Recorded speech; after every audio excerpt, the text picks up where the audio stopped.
Here's all you have to do. Learn to work harder on yourself than you do on your job. Once I understood that philosophy, it totally changed my life. Work harder on yourself than you do on your job. If you work hard on your job, you can make a living, which is fantastic. If you work hard on yourself, you can make a fortune, which is super fantastic. Success is something you attract by becoming an attractive person. Success is not something you pursue. Success is something you attract by the person you become, by becoming an attractive person. Never be satisfied with yourself. Always know that as you invest the effort and time on you, that's the greatest ability that human beings have above animals. See, a dog can't be anything but a dog. Tree can't be anything but a tree. Human being, you've got unlimited potential. You can put effort on you, and by concentrating on you and developing you, you can transform your life wherever you are right now. So you want to work on yourself. My dreams are first every day, then my wife, then my kids. I can take care of my wife and my kids now, would you agree? I abandon this. This is the fuel for who I am. I abandon this dream, and then I can't take care of them. And then I'm going to tell them what? It's all right that you didn't win. No, it's not all right if you don't win. You need to win. How many of you need to win more? Okay? If you don't control your environment, folks, somebody else is going to control your environment. You guys that run teams and run organizations, if you do not control your environment, someone else will control your environment. You are being controlled in your environment right now. If you don't control your environment, it starts with me. When I was 45 years old, I'm like, I'm going to control my environment. I'm going to take every penny I have, all the energy I have, all the resources I have, and I'm going to improve me. If I got to go broke in the process, because I'm already broke. Look, if you're not fulfilled if you're not reaching your full potential every day, you're broke right now. If you find your passion, you're going to have this tremendous energy. It's sustainable energy. But momentum requires you always do the next thing to keep the momentum going. If you believe in what you're doing, that's fuel. It adds more fuel to your fire. You gotta keep going, you gotta keep pushing through, you gotta keep persevering. Because at the end of the day, when you do, and you do, and you do more, you will be amazed at how the universe conspires to help you get to the place that you wanted to get to. So believe in you, block out the shade, and let your sun shine on through. Because it's on you to be you. And the reason you get yourself in a passionate place is so that you change your life, and the only thing that changes your life is making a decision. So while you're in this passionate state, that's where you make decisions. The only way the commitment and the energy and the momentum continues is if you take immediate, massive what, my friend? Massive action is the cure-all. Massive action is the cure-all. That's how you develop yourself. That's how you begin to appreciate what you get. When you're working on a dream, at some point in time, a transition takes place. And the transition is what you are becoming in pursuit of the dream.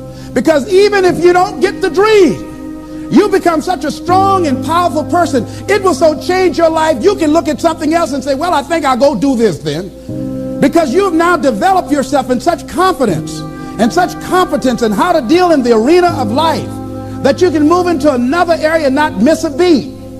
Once you begin to discover who you are, then you really realize how you have been given authority and dominion over everything on the face of the earth, including all the dimensions of your life. But you can only do that through the struggle of life. And most people avoid the struggle. Most people go through life avoiding pain. And when you go through life like that, something in you dies. Something in you that you never activate is lying dormant in there, that you never get a chance to call on because you have not challenged yourself.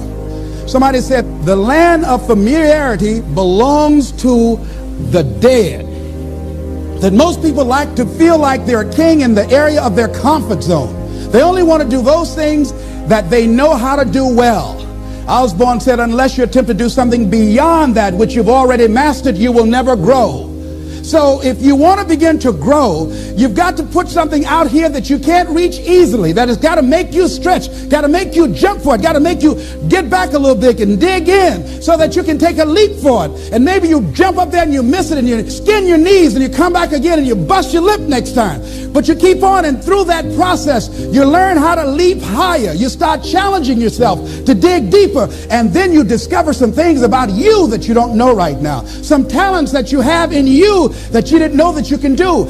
If you want to begin to make your stuff happen for you, I think that it's very important that you start trusting yourself. Listen to yourself. Listen to that still small voice within you. Don't try and make everything logical. There's some things about life that defies logic, that you just can't explain how the outcome is going to be. I think that's why Paul said you've got to learn how to walk by faith and not by sight. That once you begin to trust yourself and your ideas and your instincts, life takes on a whole new meaning, because now I want you to do that feeling that you are led. Just feel, I am led. Ladies and gentlemen, don't give your power away. You don't need anybody to approve your dream. It was given to you. If they can't see it, it's because it wasn't given to them. It was given to you. Hold it, nourish it, cultivate it, work on it. It's yours. It's your baby. Work on it until it comes into fruition. I gave away my power and I said, I'm not going to do that no more. Here's something else for those who make it today. Do what you know is right. Treat people like you want to be treated. Don't try and take any shortcuts. Don't try and cheat. Pay your dues up front. I believe, ladies and gentlemen, what goes around comes around. You can pay now, or you will pay double later. So do the right thing. There might be a tendency sometimes, because of the negative part of our consciousness and our own programming, for us to want to say, well, I just do it this time. It won't matter. Won't nobody know. Ladies and gentlemen, everything matters. And you know you're somebody. You know.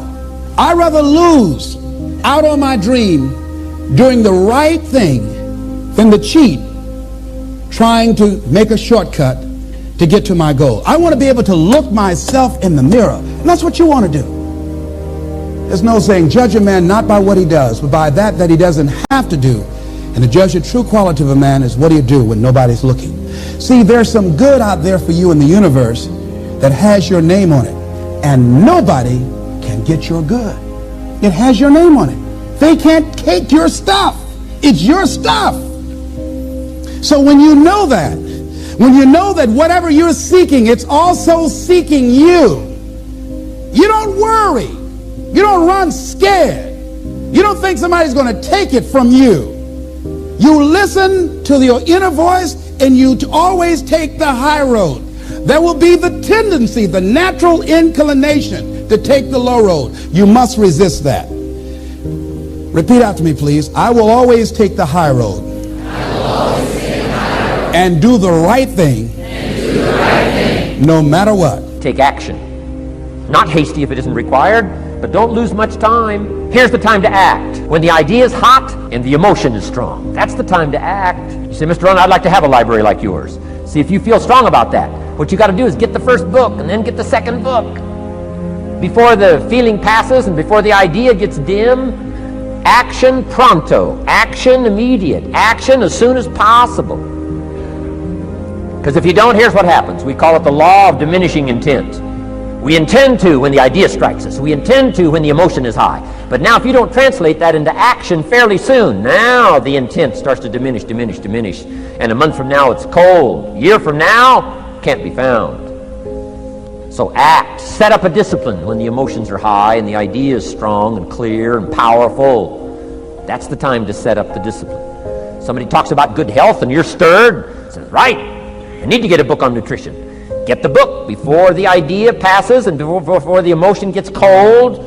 Go for the book. Start the library. Start the process. Fall on the floor. Do some push-ups. Action. Got to take action. Otherwise, the wisdom is wasted. Otherwise, the emotion soon passes. unless you put it into a disciplined activity. Capture it. Disciplines is called how to capture the emotion and how to capture the wisdom and translate it into equity. Disciplines. Now here's what's important about disciplines. All disciplines affect each other.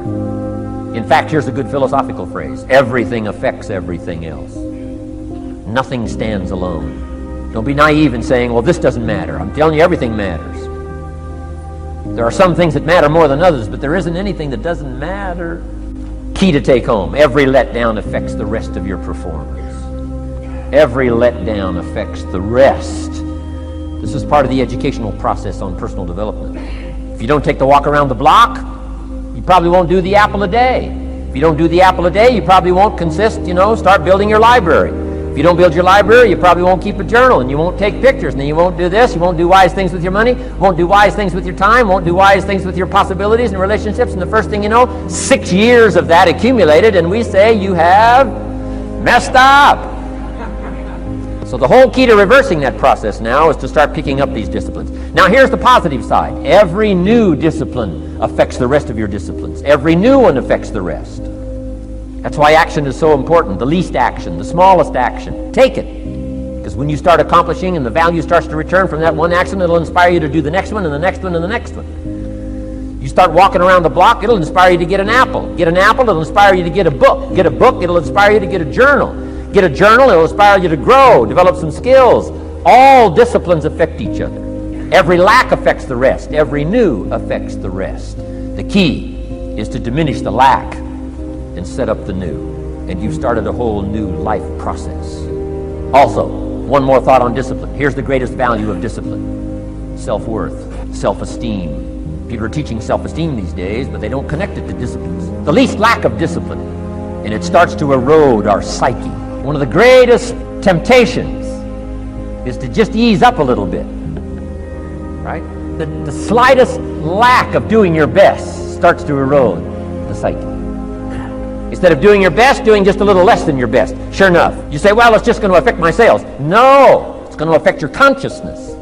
It's going to affect your philosophy. Now you've begun in the slightest way to affect your own philosophy. Here's the problem with the least neglect. Neglect starts as an infection. And if you don't take care of it, it becomes a disease. And one neglect leads to another. And the worst of all, when neglect starts, it diminishes our self-worth, our self-confidence, our self-value.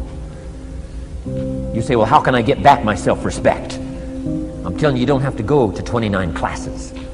All you have to do is start the smallest discipline that now corresponds to your own philosophy, like I should, and I could, and I will. No longer will I let neglect stack up on me so that I will have the sorry scenario 6 years from now, giving some excuse instead of celebrating my progress. That's the key to discipline. Okay? Let's get kids involved in the least of disciplines. One more, and then one more, and then another one, and then another one, and then some more. And the first thing you know, you're starting to weave the tapestry of a disciplined life into which you can pour more wisdom and more attitude and more strong feeling, more faith and more courage. Now you've got something, a vessel in which to put it, and now the equities start to flow. And the early return, I'm telling you, if you'll start this process, the early return will have you so excited, you'll commit yourself to this strategy for the rest of your life. You'll never go back to the old ways. Join a new crowd, join a new group. The disciplines to do it, take action. I recommended the last time I was here, the little book, Richest Man in Babylon, and I said, I've lectured now to over 3 million people in the last 33 years, and I've recommended this little book to almost all of them, I think. Guess how many have actually gone and got this little book? Answer, very few. My best guess is 10%. Such an easy thing to do. In that last seminar, right, I suggested this little book, number one, is easy to find. Number two, it's easy to buy. The most you can pay for it, $6, $7, $8. You can borrow that from your kids. And number three, it's easy to read. It's in story form. That's why I use it for teenagers, teaching them how to be rich by 40, 35 if you're extra bright, much sooner if you find a unique opportunity. But if it's easy to find and easy to buy, and if it's easy to read, why wouldn't everybody go get it? We don't know. What do you know? You don't know. I don't know. Nobody knows. Here's how profound it is. Some do and Some don't. Now here's the numbers. About 10% do. 90% don't or won't. We don't know the mystery of that.